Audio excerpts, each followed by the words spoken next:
অবস্থায় একদিন কিন্তু আপনাদের উপরে বিপদ নেমে আসবে, সেই দিন কিন্তু আপনারাও কাকে পাশে পাবেন না। আমি নিন্দা জানাই বিশ্ব নেতাদের, যারা সারা যখন দেখে যে ইহুদি খ্রিস্টান একটা বললে কিন্তু তারা পুরো পৃথিবীকে উল্টায় পাল্টায় ফেলে।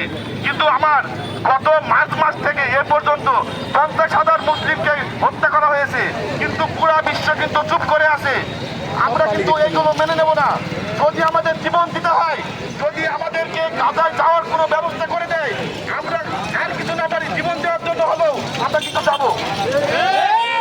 আমি আমার শিক্ষার্থী ভাইদের কাছে অনুরোধ করছি যে আমাদের যতটুকু প্রতিবাদ করার ক্ষমতা আছে আমরা কিন্তু প্রতিবাদ করব।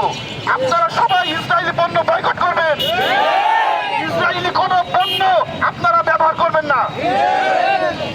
এবং সারা যেসব দেশগুলো ইসরায়েলকে সমর্থন করছে বা উস্কানি দিচ্ছে, আমরা তাদের পণ্য বয়কট করব। আপনারা কিছু না করতে পারেন, অন্তত যার যেখান থেকে যতটুকু প্রতিবাদ করা সম্ভব আপনারা সেইভাবে প্রতিবাদ করুন।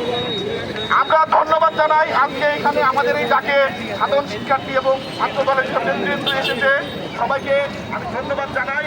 আপনাদের আগামী দিনে যদি প্রয়োজন হয় আমরা আবারও রাজপথে নামবো, কিন্তু এই গণহত্যা বন্ধ করতেই হবে। তাই সবাইকে ধন্যবাদ জানিয়ে আমি আমার কথা শেষ করছি।